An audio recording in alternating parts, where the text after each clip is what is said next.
meus amores, esse vídeo eu já gravei há um tempo, mas eu nunca postei aqui no canal porque era parte de um projeto. É um resumão de vanguardas modernistas e acho que vai ajudar bastante quem vai prestar Enem por agora e também a gente que gosta de arte, quer saber, etc e tal.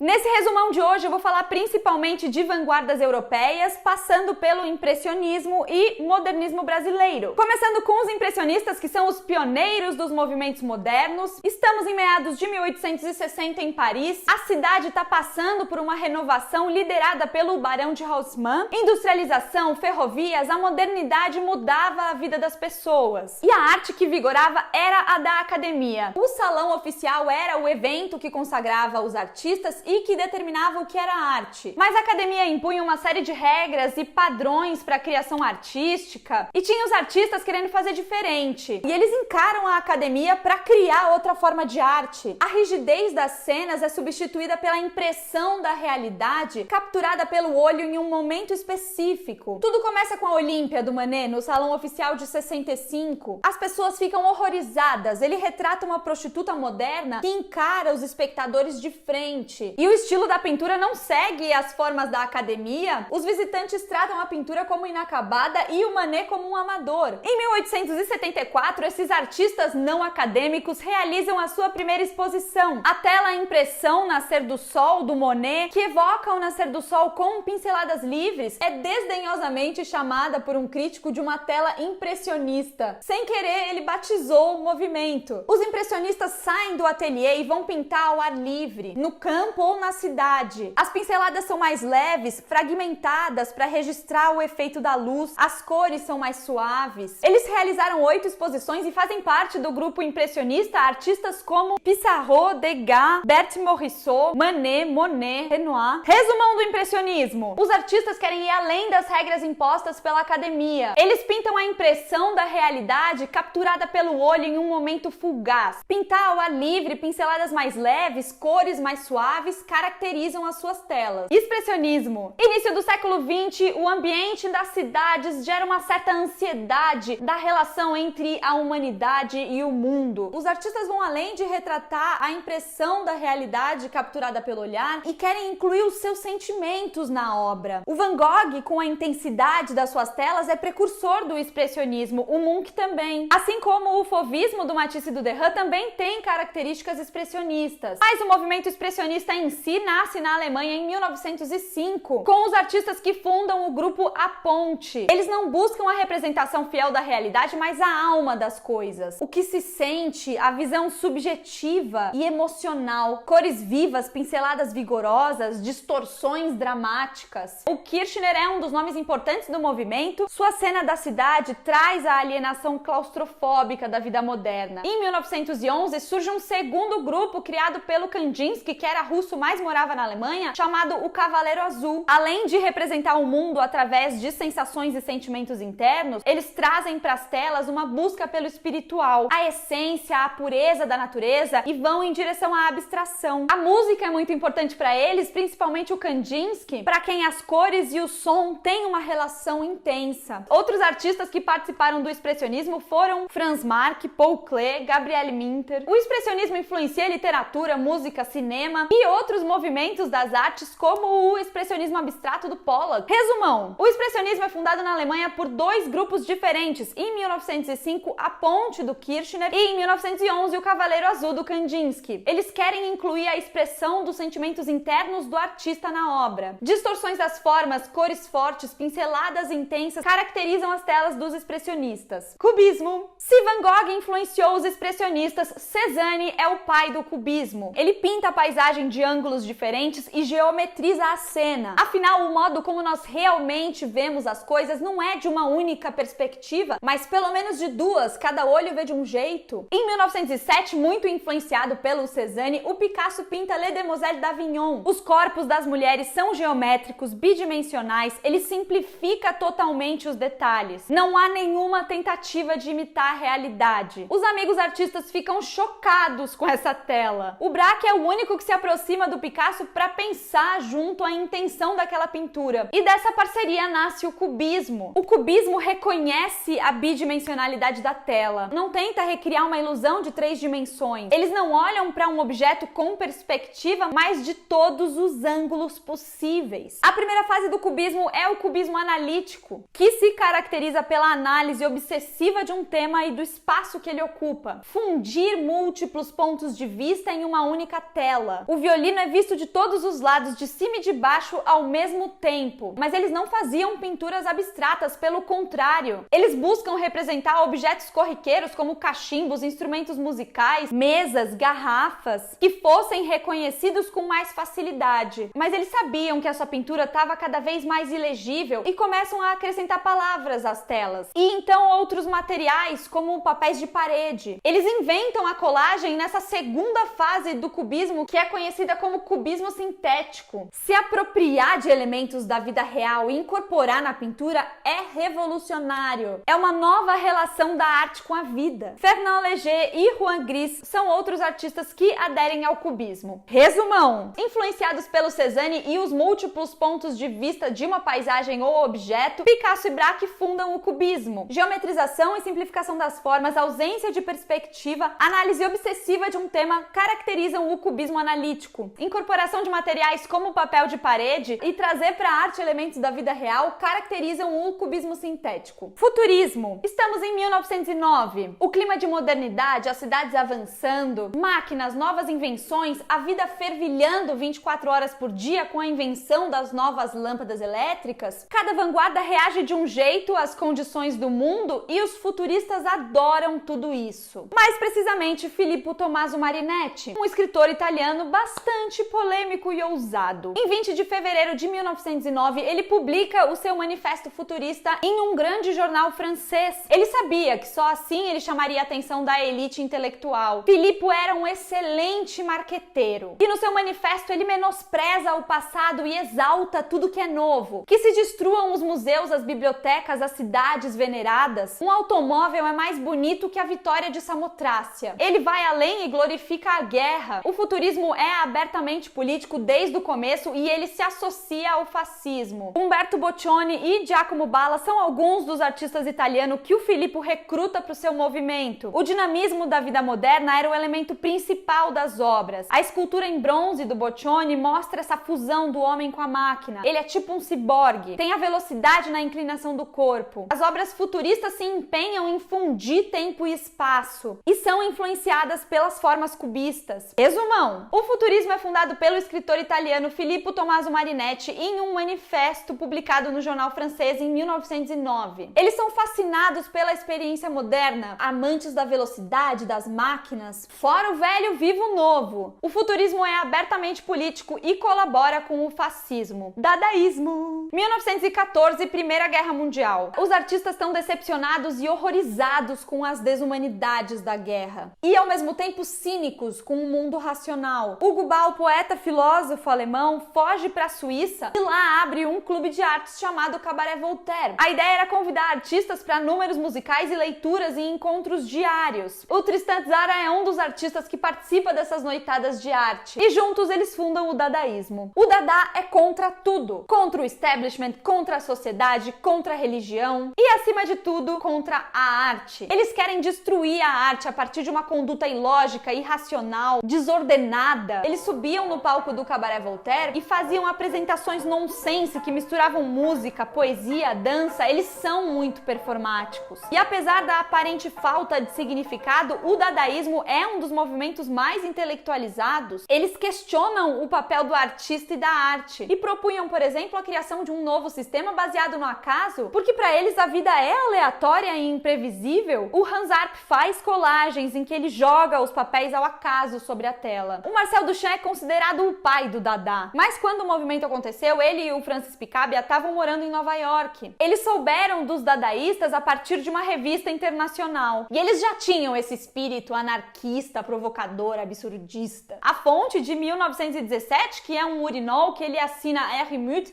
e coloca no contexto do museu, questiona totalmente a ideia da arte e muda os rumos da arte. Em 1924, o dadaísmo se dispersa com muitos dos seus artistas indo para o surrealismo, mas eles influenciam influenciam a pop art, o punk, são a base para a arte conceitual. Resumão: Primeira Guerra, os artistas estão decepcionados e cínicos em relação à racionalidade. No Cabaret Voltaire, eles se reúnem em performances sem sentido que misturam música, poesia, dança. São um movimento muito intelectualizado que questiona o papel do artista e da arte. O Marcel Duchamp, com seu urinol, virou o mundo de cabeça para baixo e mudou os rumos da arte. Surrealismo. O André Breton apoiava o dadaísmo, mas estava meio desiludido. E ele também queria incorporar os conceitos da psicanálise do Freud ao pensamento Dada. Ele se interessava muito pelo inconsciente, que se manifestava através dos sonhos e na escrita automática, fluxo de consciência e tal. Em 1924, ele publica o seu manifesto e usa a palavra surrealismo, inventada pelo escritor e crítico Guillaume Apollinaire em 1917, para falar do ballet Parade. E o Breton vai angariando artistas para o seu rol surrealista. O Juan Miró é um deles, com a sua pintura feita de maneira espontânea, um automatismo psíquico. Max Ernst, com a obra Celebes, que é tida como uma tela de transição entre o Dada e o surreal. Salvador Dalí, que é uma figura-chave do surrealismo, e fora o jeitão excêntrico e tudo que ele fazia para chamar atenção, a sua obra é bastante significativa. Ele produzia paisagens oníricas a partir de um estado de transe que chamou de método de interpretação paranoico. Era no sonho que a verdade da existência humana existia. A persistência da memória é uma das suas telas mais conhecidas, com o relógio se decompondo em uma paisagem, a sexualidade, o tempo, a morte, tá tudo ali. Magritte, com as suas cenas sinistras da vida urbana em que o ordinário é extraordinário, De Chirico com as suas pinturas metafísicas, os experimentos fotográficos do Man Ray, as obras da Frida Kahlo foram incluídas pelo André Breton em uma exposição surrealista, mas a própria Frida dizia que ela não pintava sonhos, ela pintava realidade. Resumão: o surrealismo foi criado pelo André Breton, que acreditava no automatismo psíquico, inconsciente e sonhos como reveladores das emoções e dos desejos humanos. O pensamento do Freud é fundamental para o surrealismo e cada artista recorre aos seus próprios sonhos, à sua mente inconsciente na hora de criar. Muito bem, isso foram as vanguardas europeias. Agora vamos falar rapidinho de modernismo brasileiro. Todas essas mudanças acontecendo no mundo e as vanguardas fervendo na Europa influenciam o fazer artístico aqui no Brasil também. Os nossos artistas vinham nessa mesma onda de romper com o academicismo. Eles propõem uma mudança nos padrões estéticos, uma renovação na linguagem. Anitta Malfatti e Tarsila do Amaral são grandes nomes do modernismo brasileiro nas artes. A Anitta estuda na Alemanha, a Tarsila estuda em Paris e elas trazem a influência das vanguardas europeias para sua arte. Em 1917, a Anitta faz a sua primeira exposição modernista com as telas de pinceladas expressivas, cores fortes, deformação das formas e enquadramentos. Ela recebe uma crítica super dura do Monteiro Lobato. Ao mesmo tempo que os artistas repensam a forma e a cor, existe um forte debate nacionalista de incluir elementos brasileiros nas artes. Em fevereiro de 1922 acontece a Semana de Arte Moderna no Teatro Municipal de São Paulo, e que é um marco para o modernismo no país. A semana inclui arte, música, literatura. Mário de Andrade, Oswald de Andrade, Menotti Del Picchia são nomes importantes que, junto da Tarsila e da Anitta, formam o grupo dos 5. A Tarsila não participou da Semana de 22 porque ela estava em Paris, mas logo que volta para o Brasil, ela se junta ao movimento. Sua tela Abapuru é ícone do movimento antropofágico. A antropofagia defendia que os artistas se inspirassem, digerissem elementos da cultura europeia e juntassem a elementos brasileiros, transformando em uma coisa nossa que valorizasse o nosso país. Além da Anitta e da Tarsila, também se destacaram nomes importantes no modernismo do Brasil: Di Cavalcanti, Cândido Portinari, Vitor Brecheret, Lazar Segal. Resumão: o modernismo no Brasil tem pinceladas grossas, cores fortes, contrastes, deformações e tudo isso unido a elementos da paisagem, da cultura e do povo brasileiro. A Semana de 22 é um marco para o modernismo no Brasil. O Manifesto Antropofágico sugeria deglutir aspectos das culturas exteriores e associar a elementos culturais brasileiros, colocando em evidência a nossa identidade. Uau! Foi isso, nosso resumão. Espero muito, muito mesmo que tenha ajudado.